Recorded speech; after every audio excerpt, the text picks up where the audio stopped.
شروع اللہ کا نام لے کر جو بڑا مہربان نہایت رحم والا ہے۔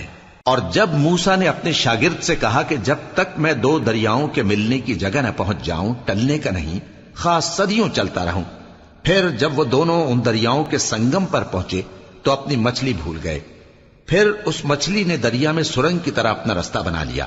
جب آگے چلے تو موسیٰ نے اپنے شاگرد سے کہا کہ ہمارا کھانا لاؤ، اس سفر سے ہم کو بہت تکان ہو گئی ہے۔ اس نے کہا کہ بھلا آپ نے دیکھا کہ جب ہم نے اس چٹان کے پاس آرام کیا تھا تو میں مچھلی وہیں بھول گیا، اور مجھے آپ سے اس کا ذکر کرنا شیطان نے بھلا دیا، اور اس مچھلی نے عجیب طرح سے دریا میں اپنا رستہ بنایا۔ موسیٰ نے کہا یہی تو وہ مقام ہے جسے ہم تلاش کرتے تھے۔ تو وہ اپنے پاؤں کے نشان دیکھتے دیکھتے لوٹ گئے۔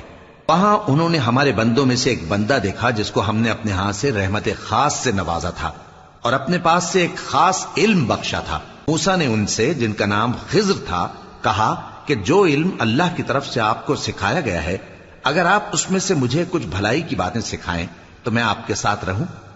خضر نے کہا کہ تم میرے ساتھ رہ کر صبر نہیں کر سکو گے، اور جس بات کی تمہیں خبر ہی نہیں اس پر صبر کر بھی کیسے سکتے ہو؟ موسیٰ نے کہا اللہ نے چاہا تو آپ مجھے صابر پائیے گا، اور میں آپ کے ارشاد کے خلاف نہیں کروں گا۔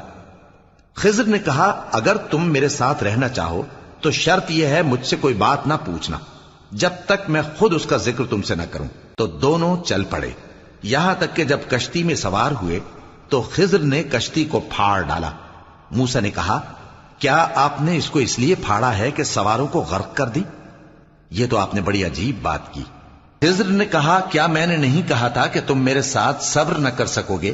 موسیٰ نے کہا کہ جو بھول مجھ سے ہوئی اس پر مواخذہ نہ کیجیے اور میرے معاملے میں مجھ پر مشکل نہ ڈالیے۔ پھر دونوں چلے، یہاں تک کہ رستے میں ایک لڑکا ملا تو خضر نے اسے مار ڈالا۔ موسیٰ نے کہا کہ آپ نے ایک بے گناہ شخص کو ناحق بغیر قصاص کے مار ڈالا، یہ تو آپ نے بری بات کی۔ خضر نے کہا کیا میں نے نہیں کہا تھا کہ تم سے میرے ساتھ صبر نہیں ہو سکے گا؟ انہوں نے کہا کہ اگر میں اس کے بعد پھر کوئی بات پوچھوں یعنی اعتراض کروں تو مجھے اپنے ساتھ نہ رکھیے گا کہ آپ میری طرف سے عذر کے قبول کرنے میں حد کو پہنچ گئے ہیں۔ پھر دونوں چلے، یہاں تک کہ گاؤں والوں کے پاس پہنچے اور ان سے کھانا طلب کیا۔ انہوں نے ان کی ضیافت کرنے سے انکار کیا۔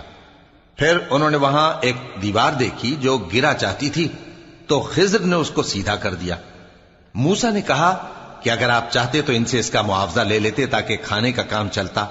خضر نے کہا کہ اب مجھ میں اور تم میں علیحدگی، مگر جن باتوں پر تم صبر نہ کر سکے میں ان کا تمہیں بھید بتائے دیتا ہوں کہ وہ جو کشتی تھی غریب لوگوں کی تھی جو دریا میں محنت کر کے یعنی کشتیاں چلا کر گزارا کرتے تھے، اور ان کے سامنے کی طرف ایک بادشاہ تھا جو ہر اچھی کشتی کو زبردستی چھین لیتا تھا۔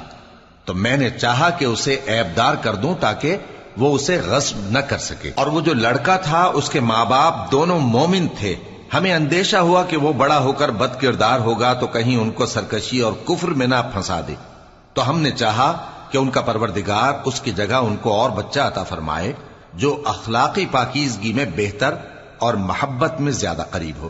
اور وہ جو دیوار تھی سو 2 یتیم لڑکوں کی تھی جو شہر میں رہتے تھے، اور اس کے نیچے ان کا خزانہ دفن تھا، اور ان کا باپ ایک نیک آدمی تھا۔ تو تمہارے پروردگار نے چاہا کہ وہ اپنی جوانی کو پہنچ جائیں اور پھر اپنا خزانہ نکالیں۔